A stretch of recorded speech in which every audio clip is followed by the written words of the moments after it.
Good evening, everyone.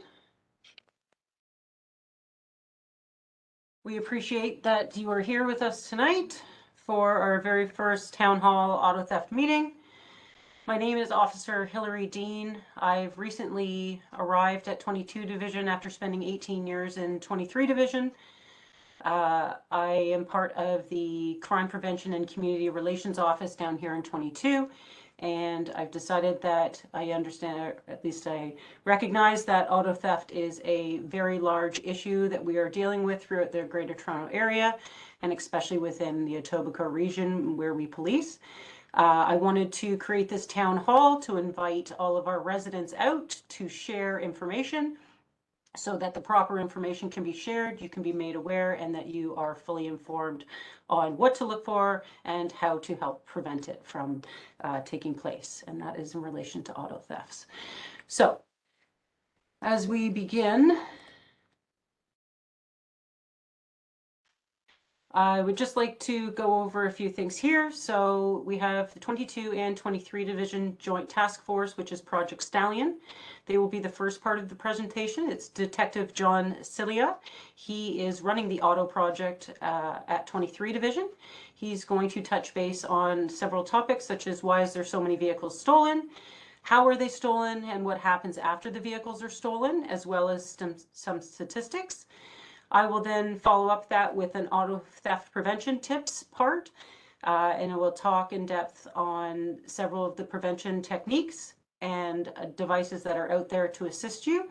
And then my partner in the crime prevention office here is going to do the question and answer period at the end, and that will be Officer Marco Riccardi.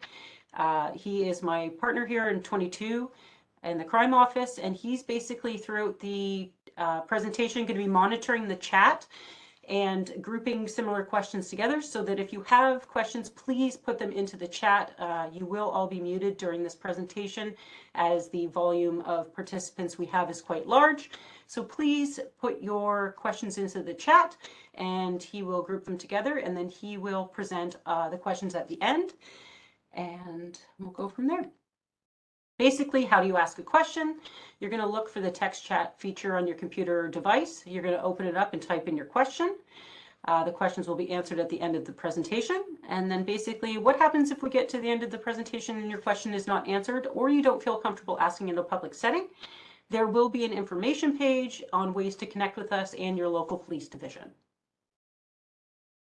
So what I'd like to do is now turn it over to the detective of Project Stallion and allow him to provide you some insight into the project and exactly how vehicles are stolen. So detective, whenever you're ready. Thanks, Hillary. Can you hear me okay? I can hear you perfectly. Thank you so much. Perfect. Hello, everyone. I just want to say I'm also joined by Superintendent Ron Tabner here of 23 Division. He's just in the background watching and listening. So I'll get started. I'll just give you a brief outline. So we started Project Stallion here at 22 and 23 Division. Just mainly because we're having such a problem with vehicle thefts in the Etobicoke area. So we started this unit back in November, and what we're seeing is again an influx. It doesn't seem to be slowing down, unfortunately, of stolen vehicles. Some of the vehicles that are stolen are, again, they're the same types of vehicles over and over. And there's two reasons why these vehicles are stolen. Vehicles are stolen to commit another crime. That's whether it be pharmacy robberies or break-and enters. People that steal these cars take them in order to, for lack of a better term, as a getaway vehicle. They attend the location, they commit a crime, they dump the vehicle or use it for an extended period of time after that. What we do find with those vehicles is that they're located usually within the general area of where they were stolen, maybe in the neighboring division or town. Sometimes they're located within a matter of days, sometimes within weeks. Those crimes differentiate from The second reason that we find vehicles stolen, and quite honestly, this is what I find is the greater amount. Vehicles are being stolen to be shipped out of the country. Now, in both of these circumstances, vehicles are stolen in the same manner. However, the vehicles that are stolen to be shipped out of the country are often, when located, if they're located, are often located further distances away.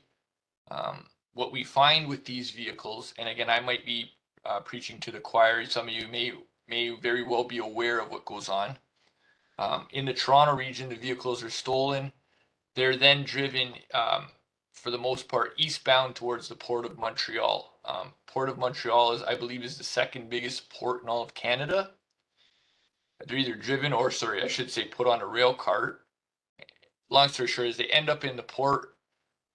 From the port, they get put on a ship and shipped overseas.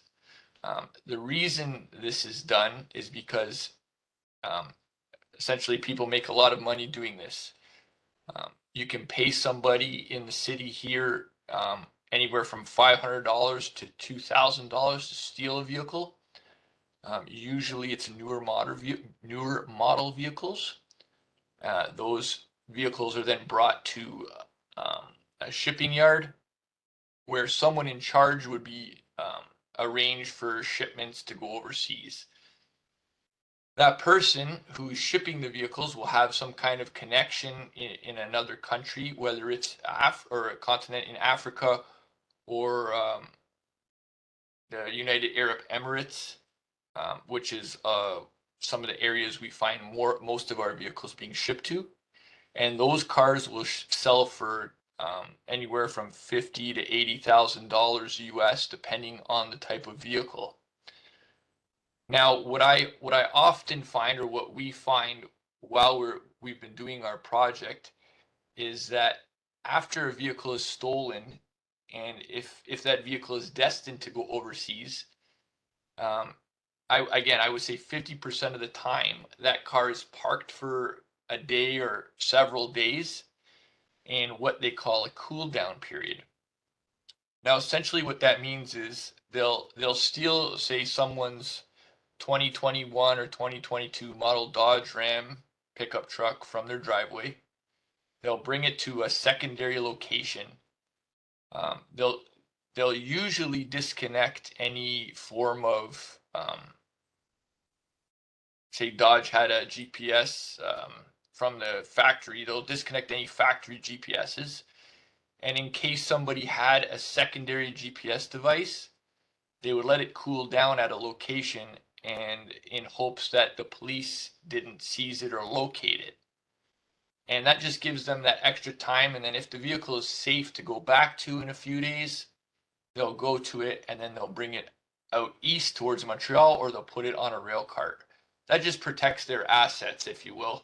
They don't want the police locating that vehicle or locating the shipping yard that they're utilizing in order to ship these vehicles. These vehicles are often a lot harder to come by or to locate. What we do find is that we utilize our parking enforcement. They patrol the streets. They scan. Essentially, they got tools on their vehicle that scan multiple license plates. I would say hundreds, if not thousands, in a day. And they're called sweepers, and they basically go around the streets and look for license plates that hopefully come back stolen, and we can recover those vehicles. Unfortunately, as we all know, there's lots of streets in Toronto, and most of those vehicles don't get located and get shipped out. On an enforcement side, what we do to help the members of our community is we're out every day of the week. We have two teams working in conjunction with one another, and we essentially we patrol high theft areas.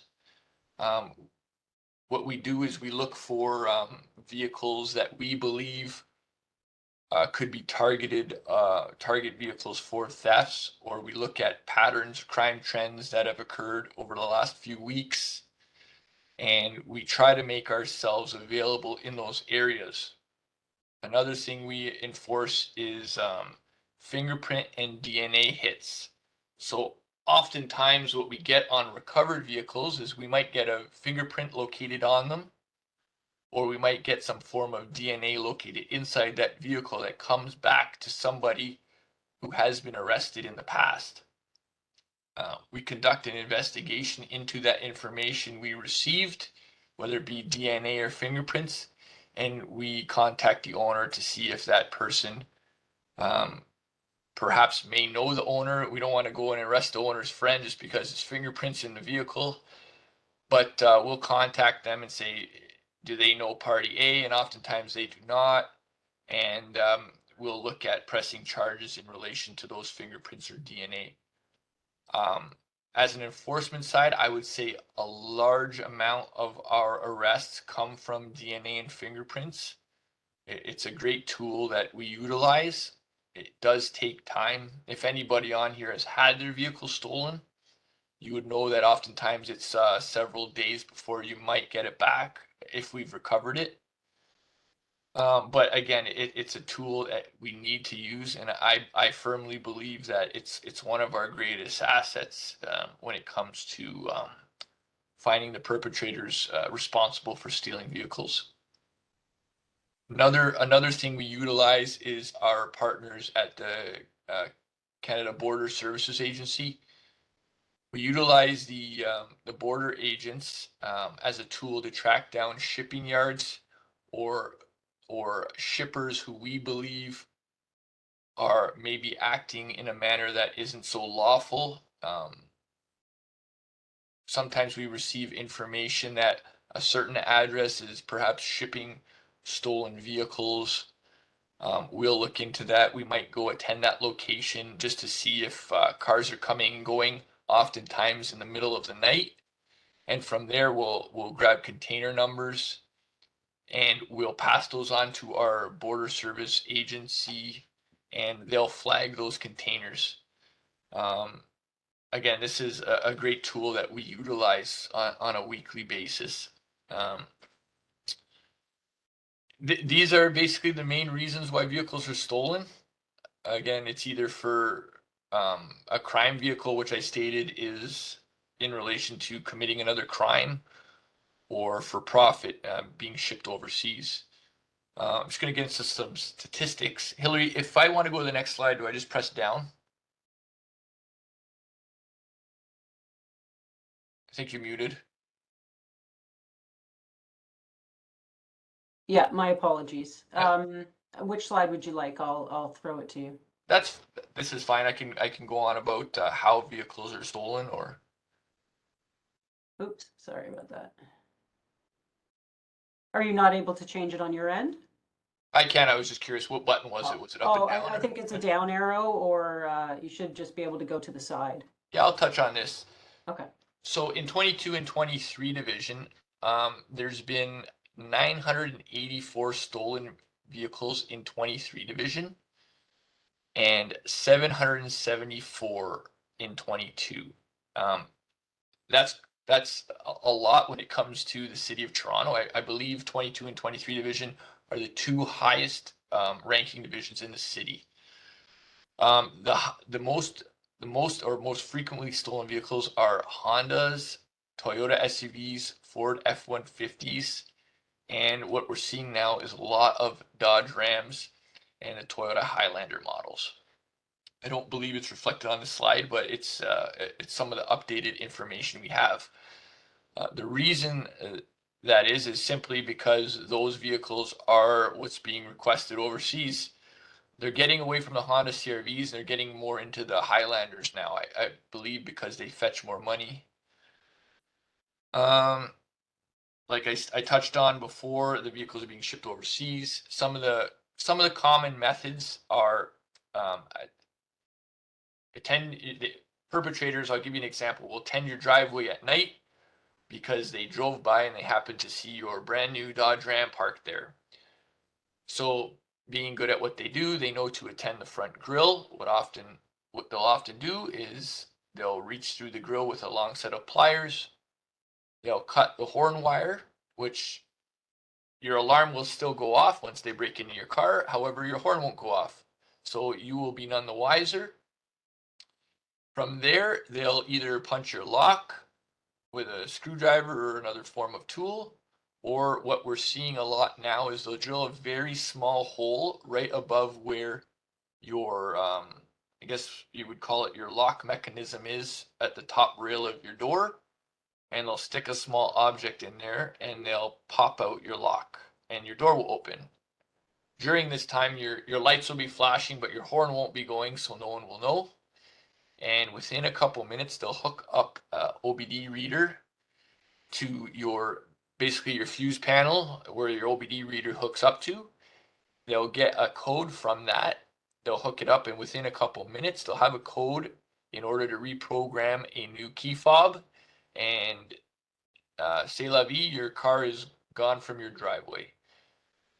It's essentially similar for all these vehicles. However, what we're seeing on the Lexus SUVs, which is also one of the more frequently stolen vehicles, is that they're accessing the driver's side wheel well in order to steal your vehicle, because that's where the wires that are required to hook into are located.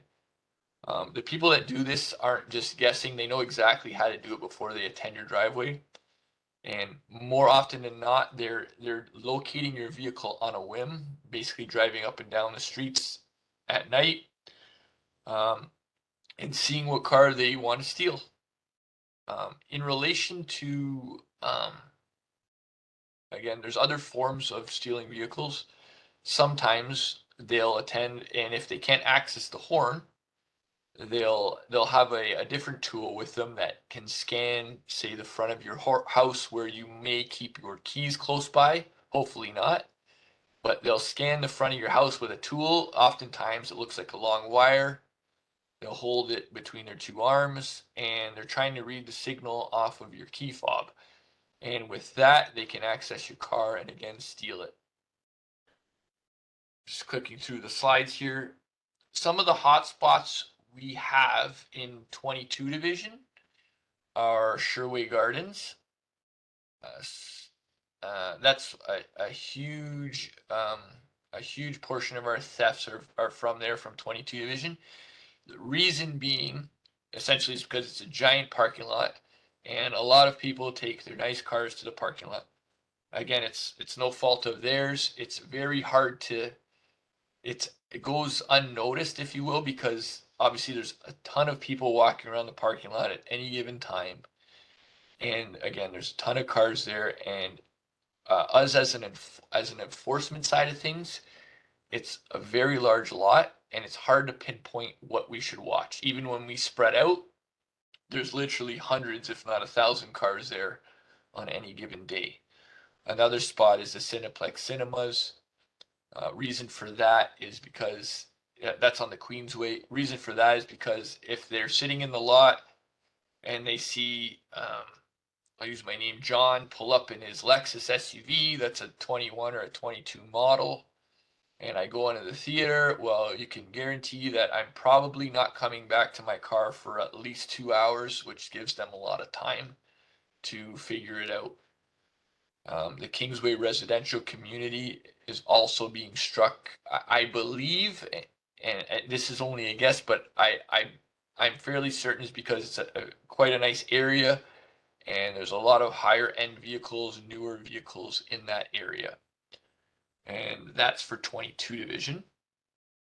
For 23 division, I can say that the entire Dixon Road strip from the 427 all the way over to, say, Islington is very busy. We have, again, parking lots where people leave their cars for long periods of time, such as the hotels. It's, again, it's no fault to the people. It's a very unfortunate situation, but people go on vacation for, 3 days, 5 days, 7 days, and they come back, and I would say most of our calls are from the hotel locations, just strictly based on the fact that there's a lot of nice cars from People from out of town have parked there because whether it's they get free parking or it's just convenient, and those cars are stolen and sometimes not noticed for several days that before they even get reported. Again, a lot of them are around in 23 division are north on Highway 27 around the casino. And again, there's a lot of addiction issues, drug use that goes hand in hand with the casino. What we find there is a lot of heroin users in and around that area. This is where we find a lot of the vehicles are stolen for other reasons, not to be shipped, but stolen mainly for just for people to get around, whether it's to commit other crimes or just to utilize because they don't have their own vehicle. These vehicles are often recovered. Whether they're damaged is another story. Oftentimes they are, but they are usually located. They're not the type of vehicles that are being shipped out of the country. Some of the addresses you'll see with the Rexdale addresses are the casino and the mall across the street from the casino at Albion. And the addresses of 555 Reading, 901 Dixon, 665 Dixon, those are all hotels.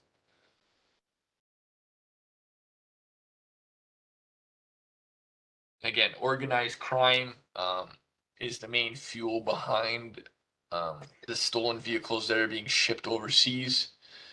Where there's money involved and large amounts of money, you'll often find organized crime is behind it. They're very structured. Not so much the people stealing your cars because they don't want to pay people copious amounts of money to do so, but the people that you don't see that are in charge of arranging the shipment of these cars, those people are the higher echelon. A lot harder to arrest those people, a lot harder to get charges on those people. We often arrest the low-hanging fruit, if you will, the people operating the stolen cars or the people caught with the stolen cars in their hand. Again, I touched on why they're utilized, some of the vehicles being on other crimes. And the cars, again, the cars being shipped overseas, it's very low risk, high reward. Again, it's not something that the police have power over in regards to penalty, but what we're often finding in the courts is that the people that are caught stealing your $100,000 truck are being put on very light bails. They get released the next day, whether they're accused of stealing 10 other cars already and they're before the courts. They're out again the next day and on little to no conditions.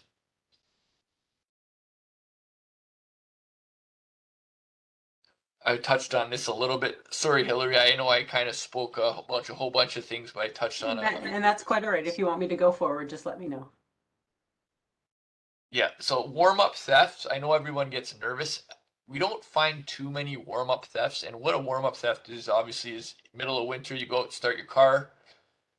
It's more the cars that utilize keys because now we can lock our doors, but people leave their cars or they run in for a quick sandwich at the local pita pit or something, and they come out 1 minute later and their car is gone. We do get that, but it's very minimal. I would say that the cars being shipped overseas or the ones that commit other crimes are far more prevalent. Tow trucks are being used, but again, it's very minimal. I would say our biggest things are again what I touched on with the shipping of newer vehicles and crime vehicles. Touched on the cool down period. Using a cool down period is just so the people who stole your car can ensure that there is or hopefully not any other tracking devices on that vehicle. And then they're driven to out of province or put on a rail cart to be shipped out of province. So Project Stallion started approximately 113 days ago now. That's 7 days a week. Since then, we've recovered 385 vehicles, which is over $20 million. We've arrested 88 people, so almost one a day. And those 88 people have been charged with 235 offenses. So sometimes you'll see one person charge more than one offense because maybe they got caught with break-in tools, or maybe they were before the courts already and they were charged with some failing to comply with their conditions charges. Perfect.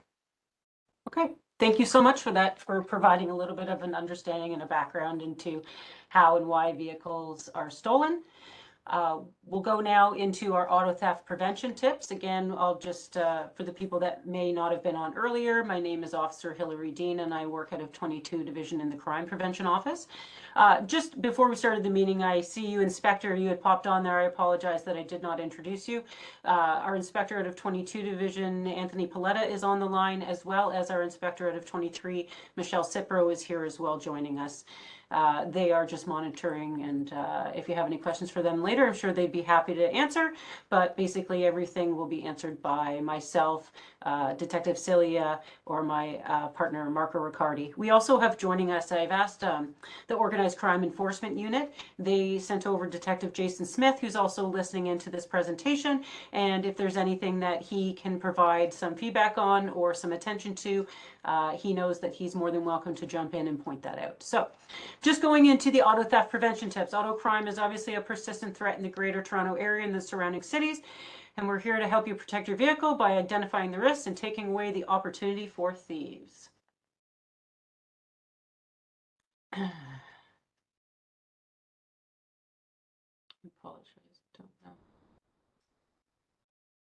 Okay, so Marco, I don't know why my screen switched. There it is. I apologize. Okay. So what I would like to do is simply show you a quick 2-minute video. I think this is very informative if you didn't end up getting to see the W5 promotion or sort of the investigation into auto thefts. They did an absolutely wonderful dive into it with a very elaborate understanding of it. We try to promote as much as we can through our social media, but obviously there's limitations to that, word number, word count, video accessibility, stuff like that. So following along with any of the news segments, especially W5, I quite enjoy. So I hope this is obviously very informative and just showing you just how easy it is to basically take a vehicle.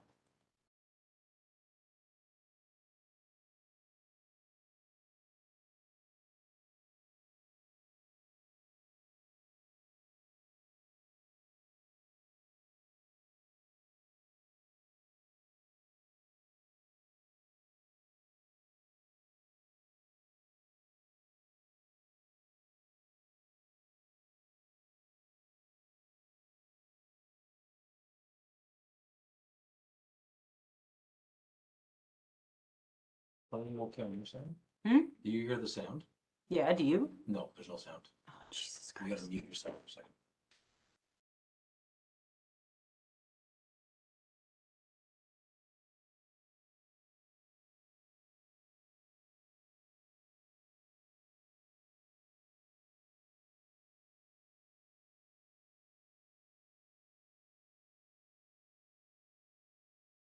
I've been told that there's no sound for this video, so I very much apologize for that. If you give me one moment, I will figure it out.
They can hear it.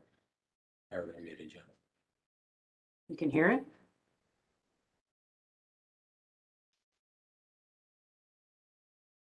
Can we get a thumbs up from anybody that can hear the audio? No? Okay. No, he's saying we still can't hear it. Okay, let's just move on.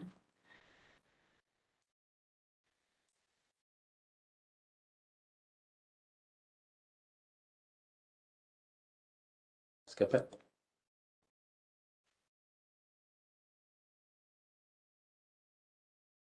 Just move on.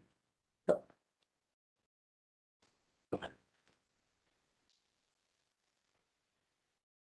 Okay, I apologize that the video is not working. Basically, what the video shows is a woman who had her Honda CR-V taken.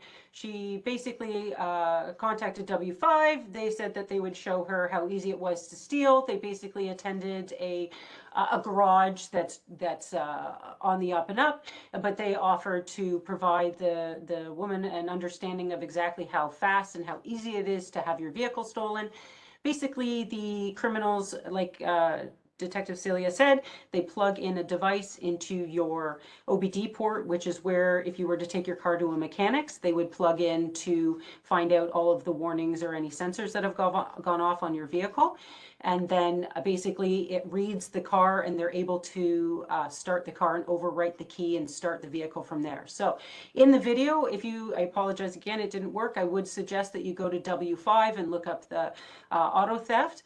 It does take under 2 minutes for the worker to get into the car, get it plugged in, start it, and back away, all in under 2 minutes. So please go to W5 and watch that video. It's an excellent show, and it does show you just kind of the method of swiftness and speed in which these criminals are able to act, and it gives a little bit of an understanding or a context as to why it's sort of become such a huge phenomenon and a problem that it is. So in talking about the 4 layers of prevention and protection, basically the number of layers your vehicle needs depending on your vehicle and your geographic location.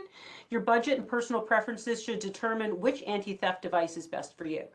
What I did was I broke this down into 4 layers, I'm trying to make it as simple as possible. The first layer is common sense, then we go to warning devices, immobilizing devices, and then tracking devices. So first thing we're going to start off with is the layer of common sense. And I don't say that to be rude. I say that because in the world that we live in the fast pace that we're all running at, we tend to sort of let things slide or fall by the wayside. So one of the most common sense approaches to protection is the simplest and most effective and cost-effective way to thwart would-be thieves. It's securing your vehicle even if you're parking for brief periods. I understand, I know that Detective Celia said that it is not one of the highest theft parts, but we do still get them, and they do still take place. And by providing this and doing this common sense approach, it will ensure that your car is not taken because you simply left the keys in it or that you left it running. So you should always remove your keys from the ignition and take them with you. You lock your doors, close your windows, you park in a well-lit area, you remove all of your valuable items from the vehicle, and you cover the VIN from the inside of the vehicle. That's some of the main, very easy things that are free and that anyone can do for their vehicle. What we don't realize as items that are of importance to criminals, which we don't think about on a daily basis in our lives, are things like our smartphones, personal electronics or laptops, tablets, work tools, credit cards and identification. We see this a lot as to why cars are broken into. We get this a lot, that identification and credit cards are stolen because people leave their wallets or loose change or in the glove box. They look definitely for car parts and accessories, garage door openers, sunglasses, keys, and gym bags. So it's just some of the things that are in your daily life that maybe aren't super important to you, but what's not super important to you can be very valuable to another person, especially a criminal. So these things take place at gas stations, convenience stores, and the driveway warm-ups. They're all a target for the auto theft. The next part is our layering device or our warning device. It's a second layer of protection, and it's a visible or audible device. So What that kind of entails is audible alarms, a steering wheel lock, such as the club, which you can see here, that's been around for many years. You can do things like brake locks or pedal locks, as you can see up here in the top middle screen. What they do is they affix to your brake pedal, and they prevent the pedal from being depressed, so it prevents the car from being driven. There are things like tire locks that are over to the far right-hand side here.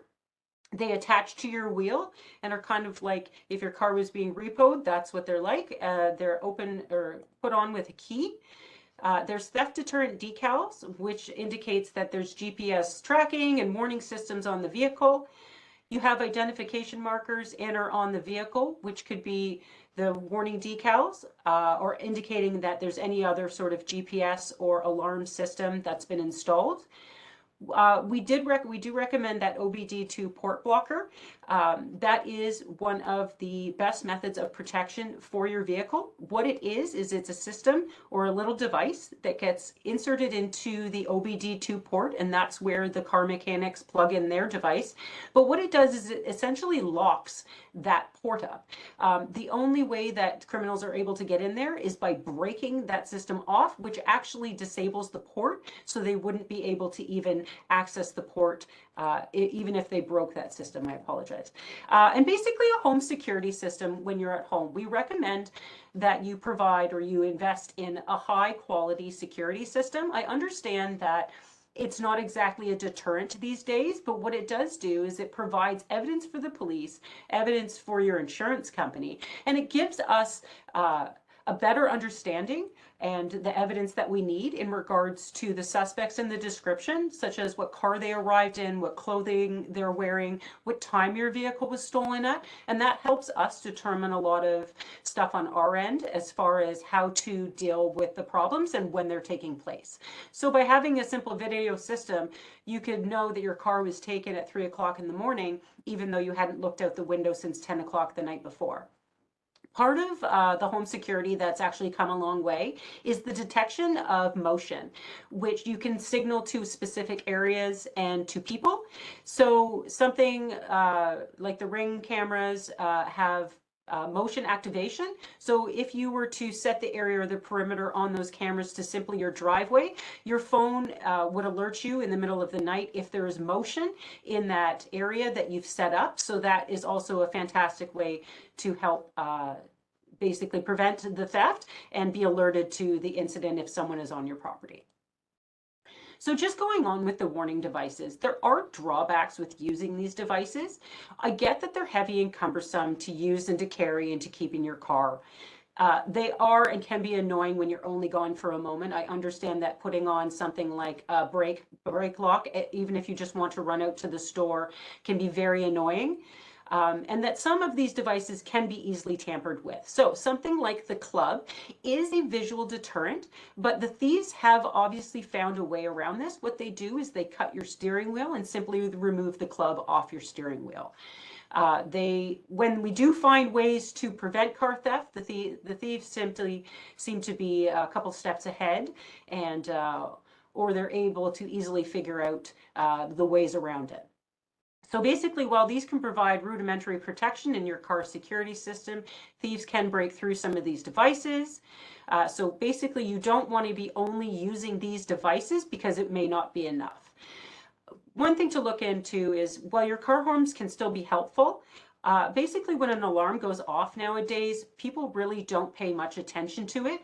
Alarms were a big thing many years ago, and everyone I think would look when a car alarm went off, but now it's basically they think that the alarm is triggered or that something bumped into the vehicle. Most people don't really pay too much attention when a car alarm goes off any longer.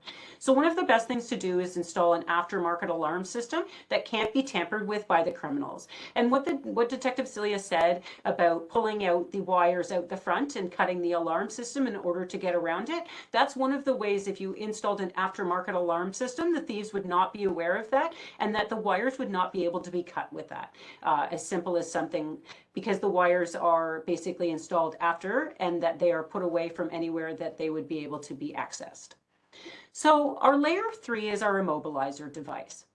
Basically, the third layer of protection is a device which prevents thieves from bypassing your ignition and hot wiring your vehicle. So I understand hot wiring no longer goes on these days, but I just like to put it in there so that people do understand. So our popular third layer devices include our fuse cutoff switch, the ignition kill switches, our starter, ignition, and fuel disablers. A kill switch disrupts electricity to the fuel pump and prevents a car from starting until the switch is flipped. Enabling a kill switch and hiding it within your vehicle can effectively slow down a thief's attempt to steal your car, meaning that they will likely give up. What a kill switch is it's activated and deactivated by a physical switch that's hidden in your vehicle. So this is actually literally an actual toggle switch that you have installed in your car. So basically the pros of this are that it's budget friendly, it's a simple installation, and it works on 100% of the vehicles it's installed in. The drawbacks to that are the fact that the switch has to actually be manually flipped by you, that people, if they are paying attention, will see you when you enter and exit your vehicle where the switch is hidden. Say they were a passenger in your car and they notice where you're going in order to flip on and off the switch. Just something to keep in mind. That way, if criminals are paying attention, they would know. You must remember to activate the switch when exiting the vehicle, which is a drawback if you have a bad memory like myself. So a remote control can actually be positive for this. There's no need to toggle with a physical switch as it's controlled remotely. And if you forget to activate it, you can do it straight from the remote. So say you walk away from your car, you're in your restaurant, you realize I didn't turn it on, you can simply do it right from your remote. The drawbacks to this is that you must remember, same thing, to activate the switch via the remote when not in the vehicle. Okay, so our layer 4 is our tracking devices. It's the final layer of protection. It's a tracking device that emits a signal to police or a monitoring station when the vehicle is stolen. So in a sense, it's basically, oh, my apologies. It's basically a device. So we have things like the Apple AirTags, the Tile, little GPS trackers that we can install in the vehicle, either ourselves or through a car auto manufacturer. They're very effective in helping the authorities recover stolen vehicles. And basically the systems employ telematics, which combine the GPS and wireless technologies to allow the remote monitoring of a vehicle.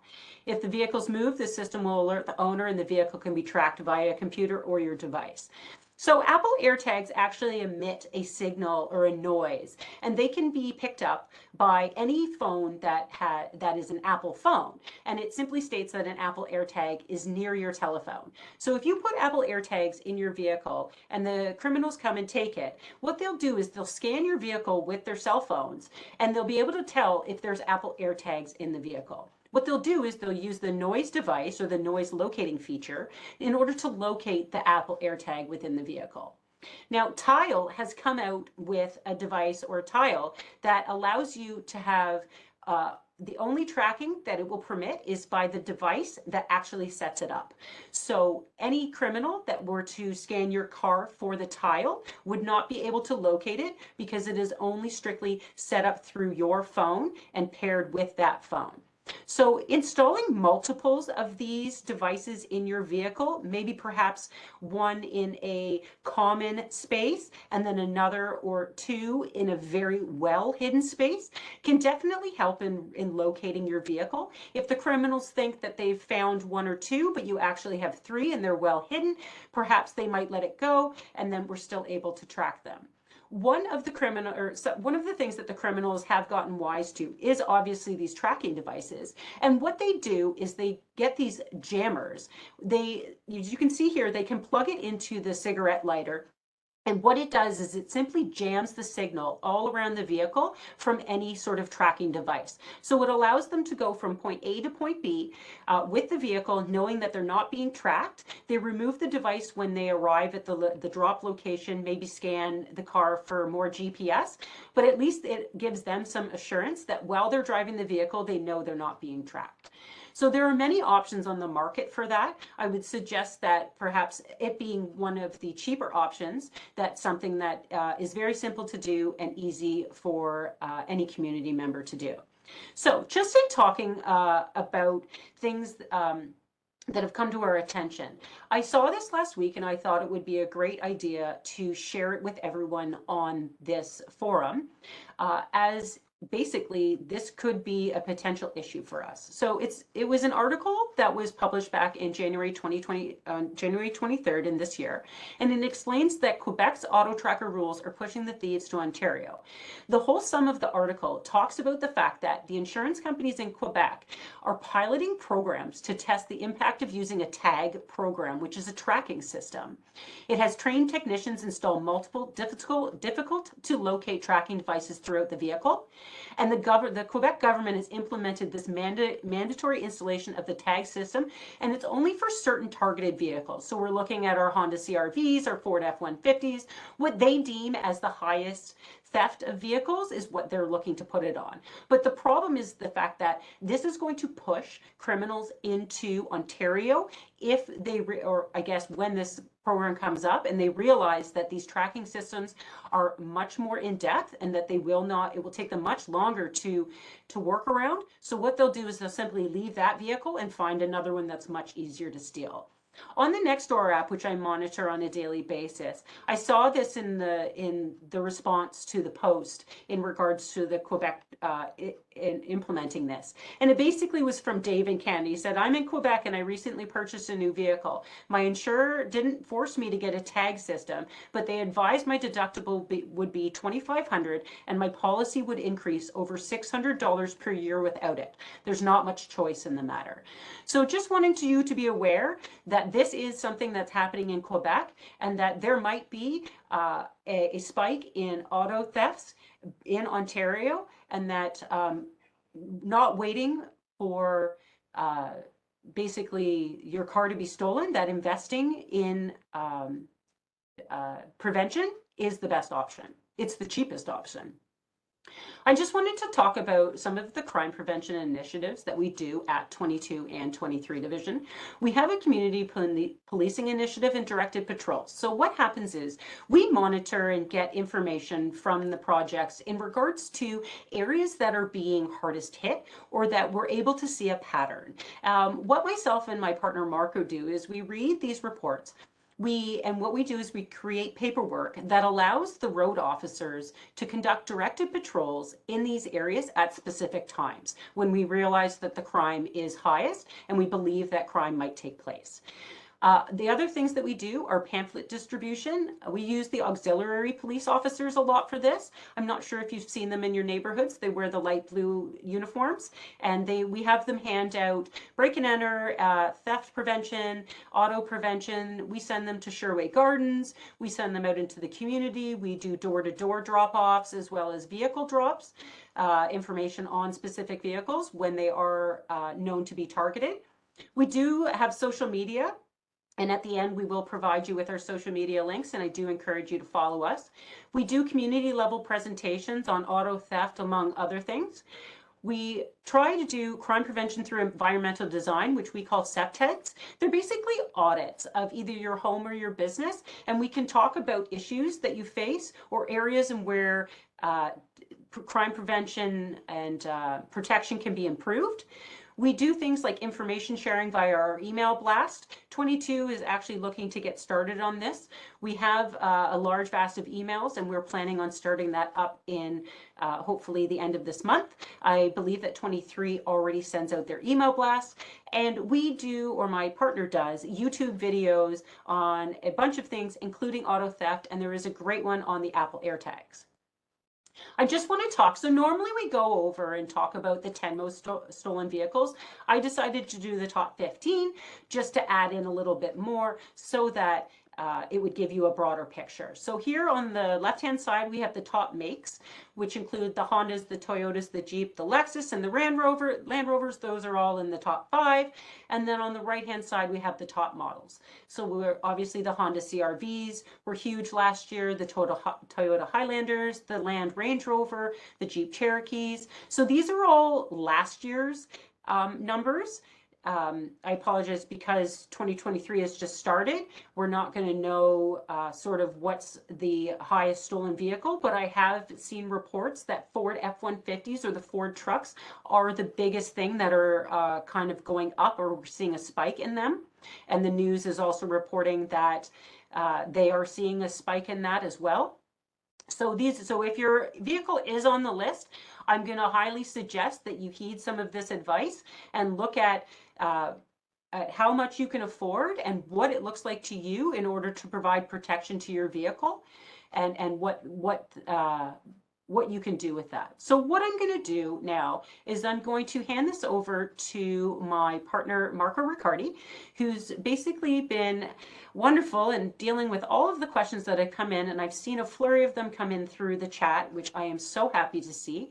I'm going to allow him to answer this. I'm going to step away for a moment, and I will be back to finish up in a few minutes. So I thank you. Hello, everyone. Can I get a thumbs up from some of the panelists that they can hear me well? Excellent. So thank you again, everyone, for attending, and I'll get right to it. So I'm just going to put some names. I'll get to the questions that I've stopped at the end of this. So first question that came in was from Gary. And is there an advantage to not storing vehicle license and insurance documents in your vehicle? So not really an advantage. It's not like they're going to take your vehicle ownership and go to the ministry and try to sell it or buy it and say that they just bought it over. So fortunately, when you get stopped or someone driving your car gets stopped, they are required to have the original insurance document, whether paper now or a digital copy of it from your insurance company.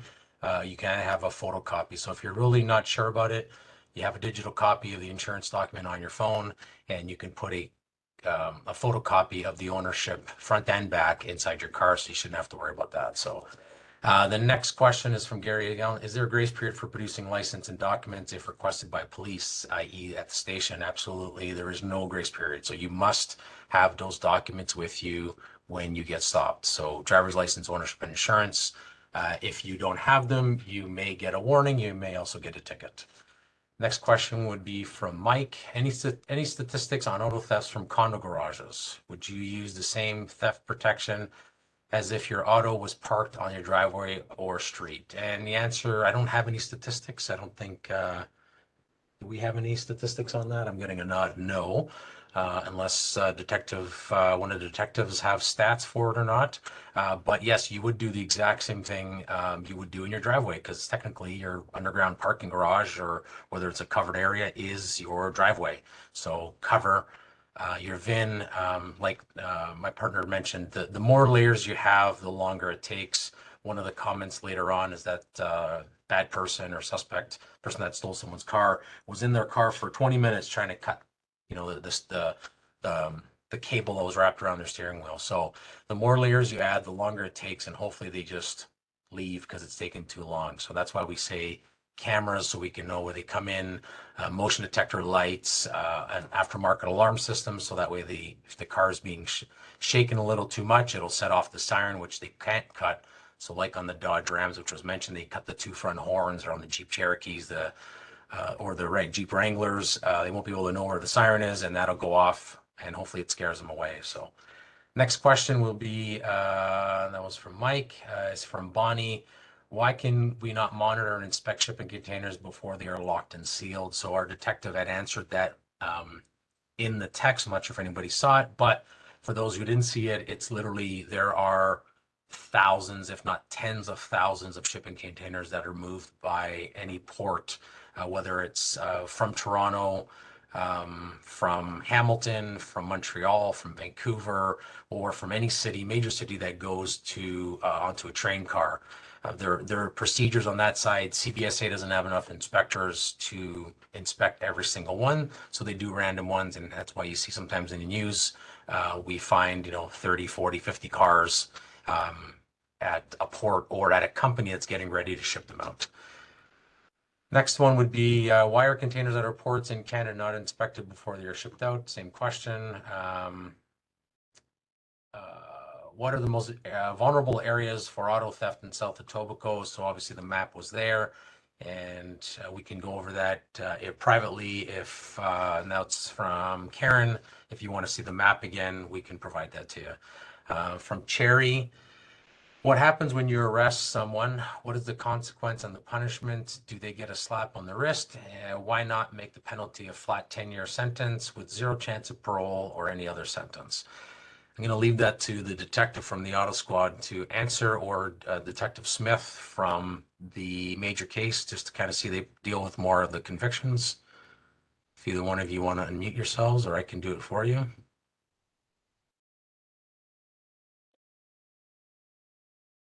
Hello there. I can hear you. So I was just responding to another question. I believe it was, why is it not a 10-year penalty?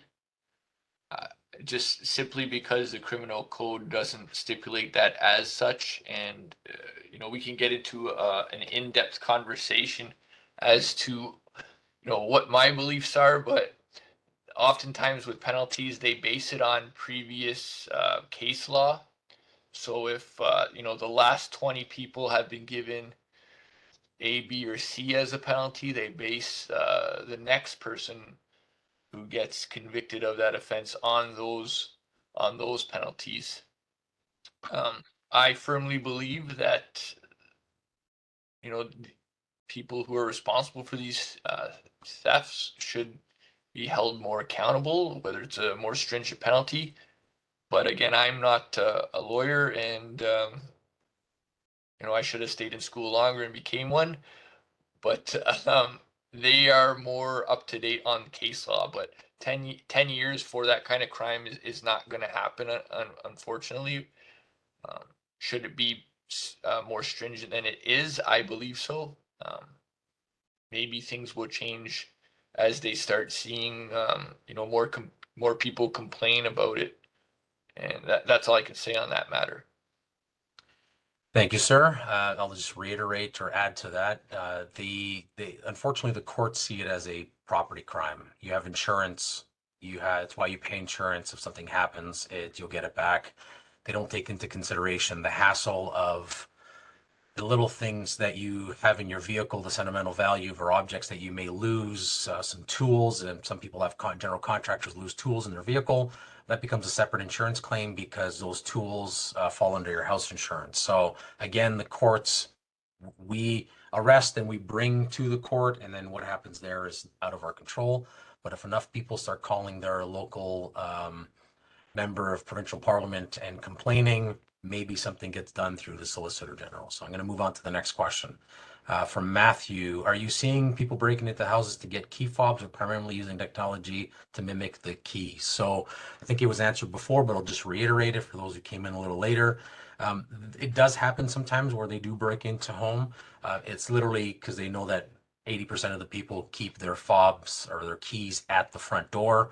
It is not because they want to start rummaging through the house. And if they hear somebody in the home, they will get out quickly. But the technology is the one that they're usually mimicking, whether it's a relay theft where they're standing at your front door with that wire coming out of a backpack, or just literally breaking into the car and making a copy of a new key or a fob. So Diane asks, my Land Rover was stolen 2 weeks ago and recovered 5 days later. Why didn't the officer watch the area to catch a criminal instead of towing my car immediately?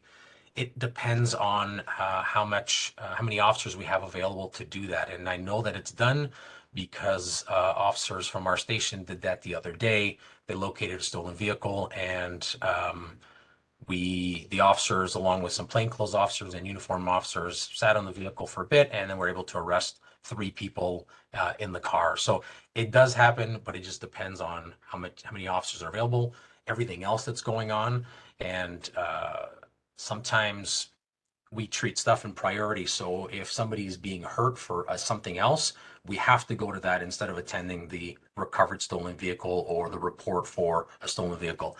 I know it's something you don't want to hear, but that is just the way things are. If somebody calls us saying that they're being beaten up, or somebody's in their home, somebody's broken into their home, and there's a possibility of somebody being injured, we will come to your house first instead of going to the car that's been located.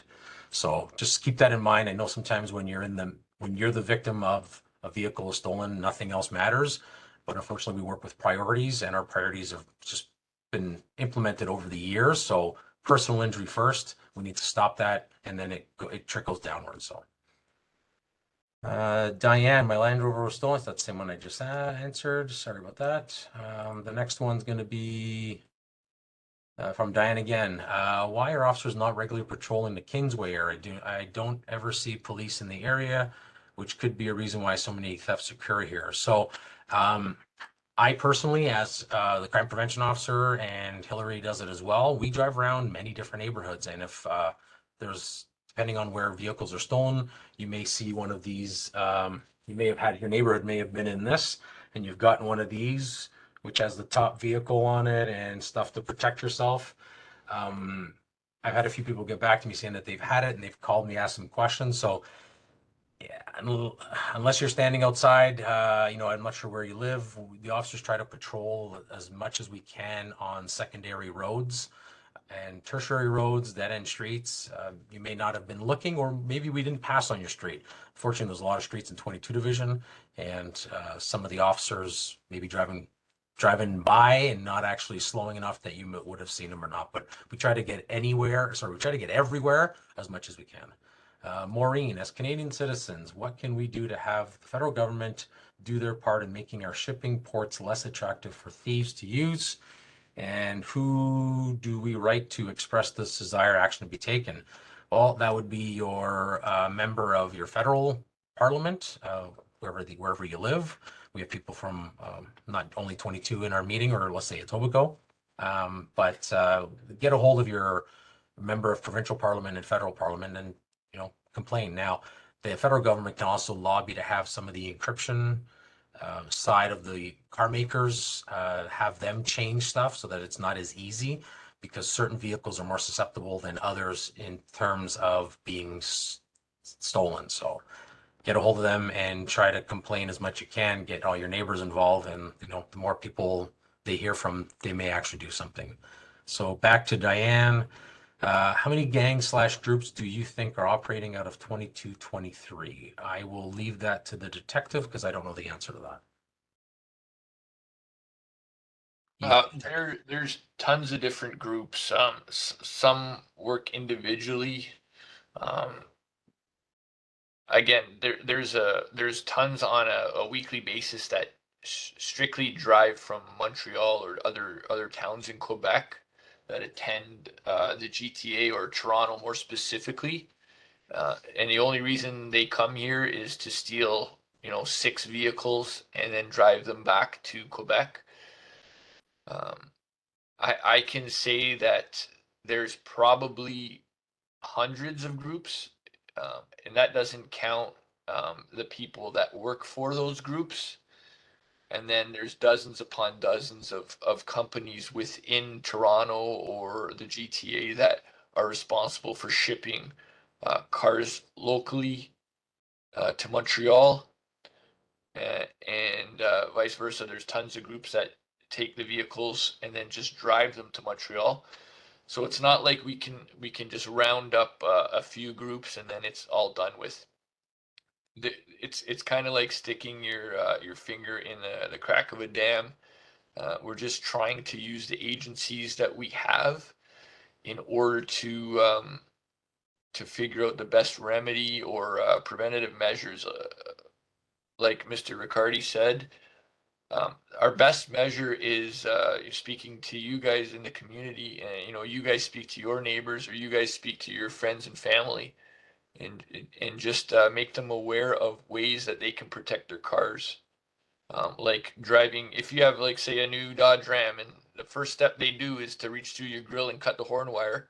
Well, if you parked your Dodge Ram against a garage door, it makes it very difficult for someone to get around the front and reach in and cut that wire. It's all these little things, and it's not that you're to blame if your car gets stolen, because in no means are you. It's just, I don't want my car stolen, and I know you guys don't because you're on this your webinar. So I'm just giving you little tools and little pieces, as we all are, to help you prevent that from happening. Thanks. I hope that helps. Thank you. So a couple things that just to lead off from there. So in regards to the horn, what I've been suggesting to victims or owners of Ram 1500s and Cherokees and Jeep Wranglers is if you, let's say you can't park up against the wall, depending on how your driveway is set up, install a third horn somewhere, something at the back of the engine, have a mechanic, or if you're mechanically inclined to do it yourself. That way, when they cut those two and they go to open the door, there is that third horn that's going to start ringing, which they weren't aware of. So that's something simple. It's not that expensive and it's quick. I own a Dodge Durango, and part of my arsenal of auto theft prevention is I have my VIN covered, and I have a two Apple AirTags in my truck. I have also a GPS tracker. I have my OBD2 port moved, so it's out of its normal location, and with an extension cable that's placed somewhere else in the car, and all those little things. And then I also have an ignition kill switch installed that I did myself. So those are little things that I do. I try to park where it's well lit. I try to keep an eye out where there's surveillance cameras. And at the end of the day, if they really want my truck, they can take it. And because there's only so much, they can tow it, they can flatbed it if I'm not around. Like it was mentioned, going into the mall. If I am in the mall for a half an hour or an hour, and just the tow truck rolls up, and they can take it. Now, can they put it right into an underground parking or right into a shipping container, and my GPS tracker and my AirTags won't work? Yes. But with those two tracking abilities, I can at least get to somewhere where in an area where maybe if we can search it, we can maybe find it. And at the end of the day, I can get carjacked. So I'm sitting at a red light and someone can come up with a handgun. I'm going to give them my car. It's not worth my life. It's not worth them shooting at me, and somebody in the car with me or the person walking on the street gets hit.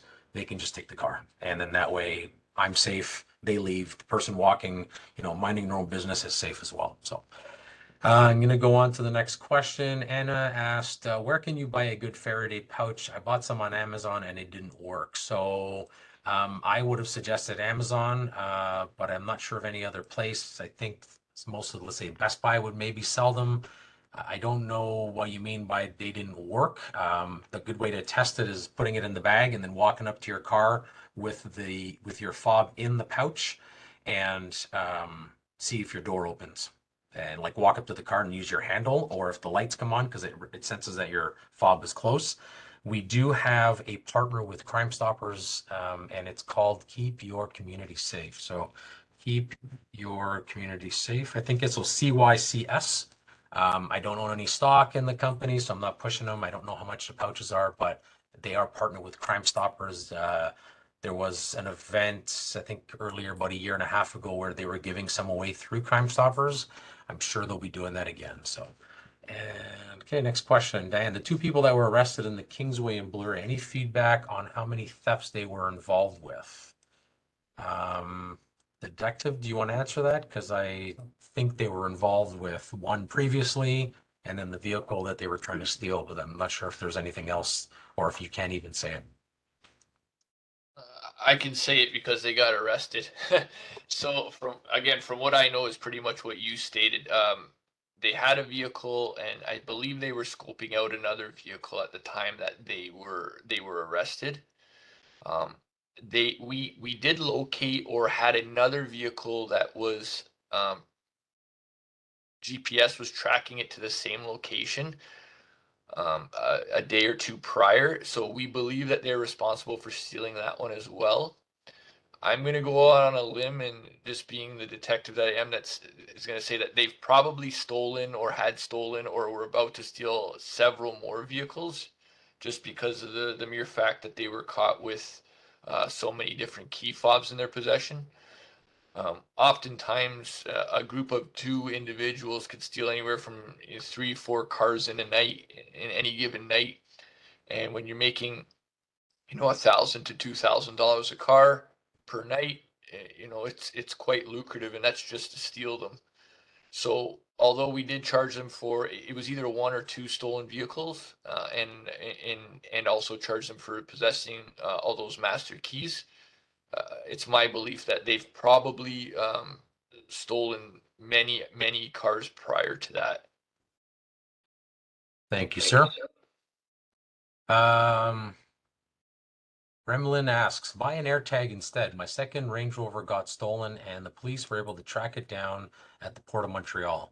So yes, that is a good idea. If you don't have an iPhone or an iOS, you can buy the Smart Tag, the Samsung Smart Tag Plus.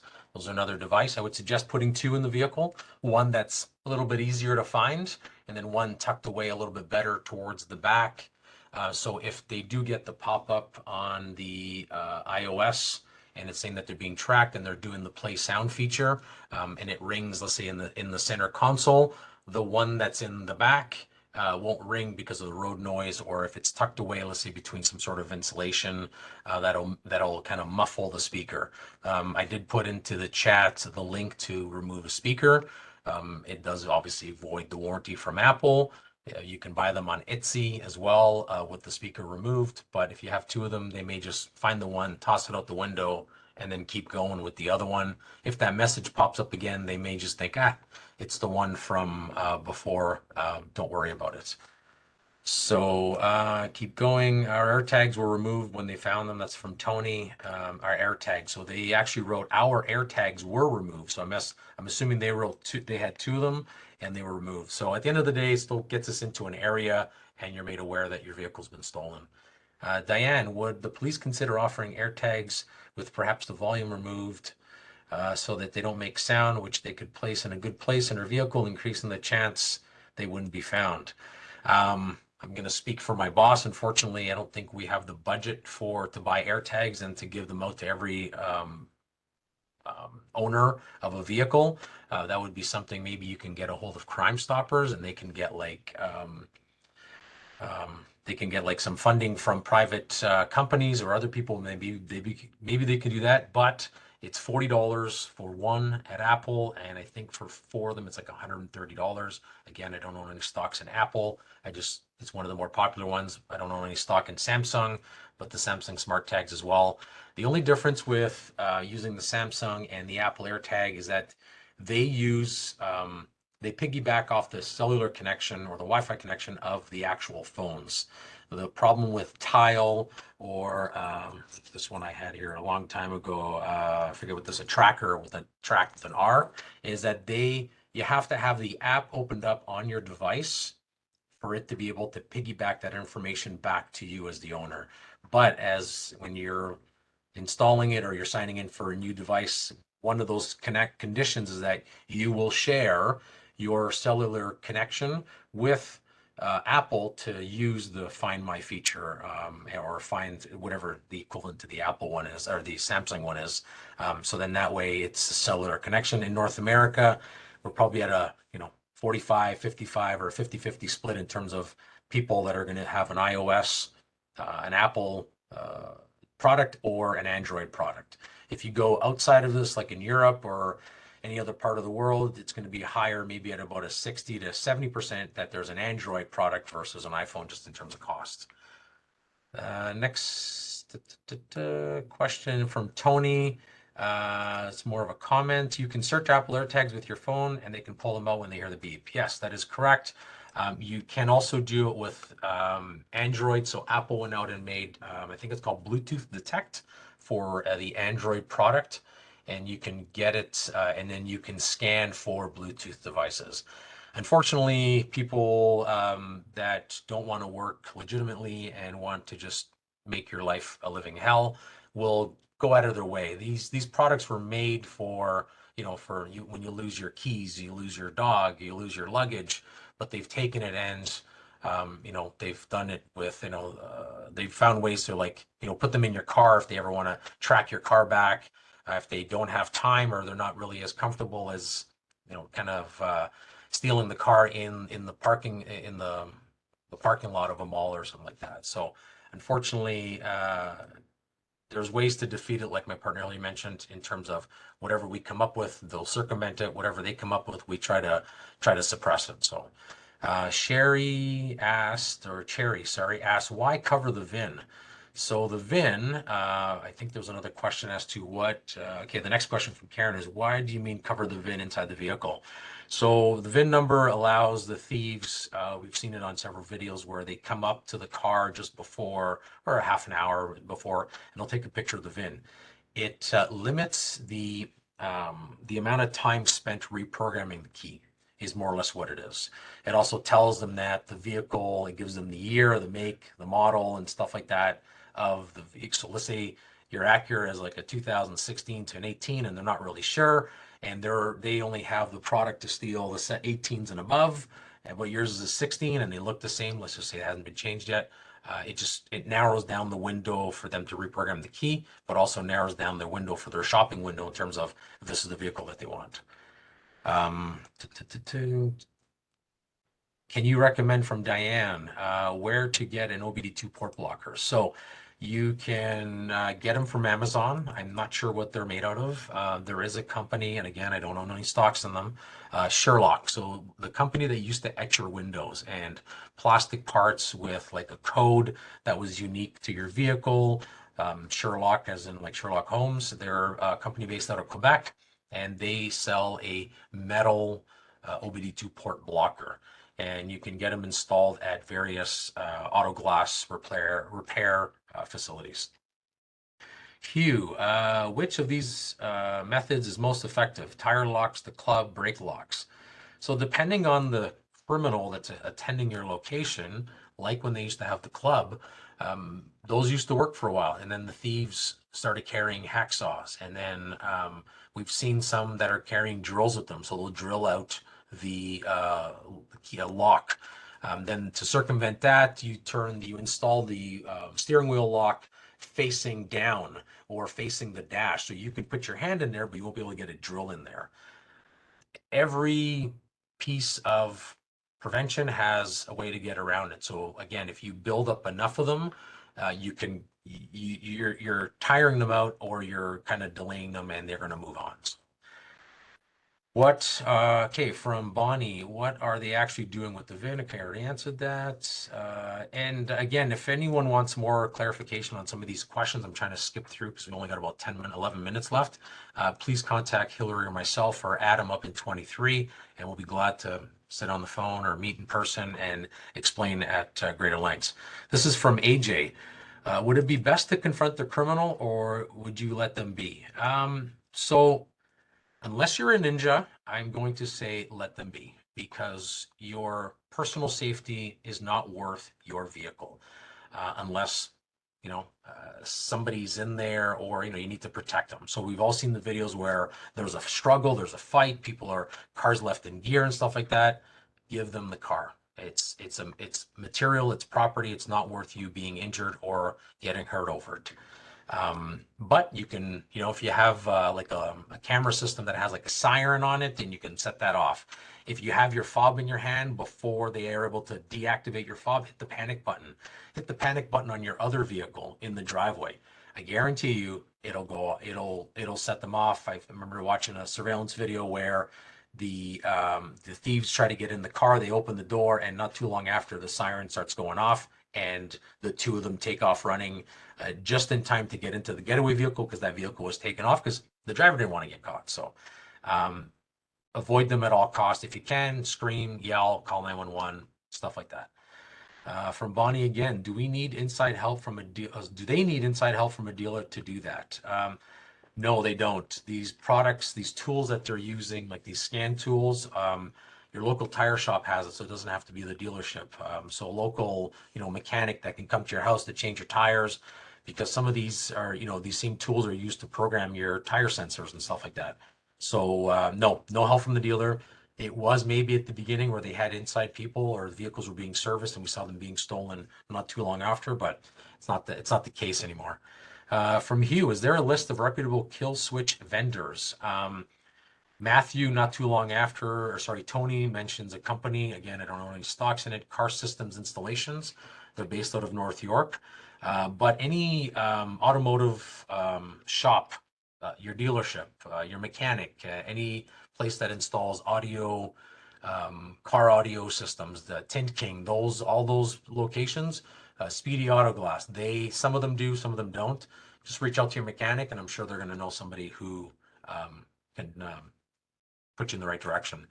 Matthew says when we mentioned that some of them are expensive, we understand that some people are on a budget, and you may not want to spend $800 to install a tag system. You may not want to spend $600 to install an IGLA system. But, and he writes $1,200 to protect 80,000, not expensive. I agree with you, but some people may not have that $1,200, especially given our current economic and societal condition that we're in right now. So again, Tony says car system installation. He does have a lot of videos on TikTok and YouTube. You can watch them, and he'll explain this system here, that IGLA, or it's ILGA. I forget what it is, but they do have a excuse me, a carjacking feature that. Sorry, I've been speaking a little too long to get some water. That sequence that you would do on your steering wheel, like up, up, left, right, down, down. For those who have a reference to gaming, you're not going to get any extra lives or more ammunition, but it'll start your vehicle. If your door is open with the engine running, in about 15 seconds, you're prompted again through a signal on the dash to put in that code again. So if someone does carjack you, and go back to what I said before, you're going to give them your car unless you're a ninja. Once that, they're not going to understand what that is, and they're going to keep driving. A short period of time after that, we'll say another 15 seconds later, it's going to ask them for the code again. Not too long after that, the vehicle's going to go into limp mode, which means that it's going to have reduced power, and you're going to slowly come to a stop, and then the vehicle will shut off. And now they're stuck. They're going to try to restart it. They can't, and they're going to get out. You will have an idea that within a certain radius, depending how fast they were driving, your vehicle will be there. So again, that product, it's available at other companies. I just know that he does it because I've watched it on TikTok and YouTube. From Teeks, IGLA, the way to go. Yes, I agree. It's one of the layers that you can, just that there is a cost to it. Tony says, way to go, Quebec. And yeah, that's the way they're doing it there. Matthew, I've heard that you don't want to have your vehicle back after it has been stolen. Electronics can get messed up. Value have been diminished if the resale because it's marked as stolen. I'm not really sure.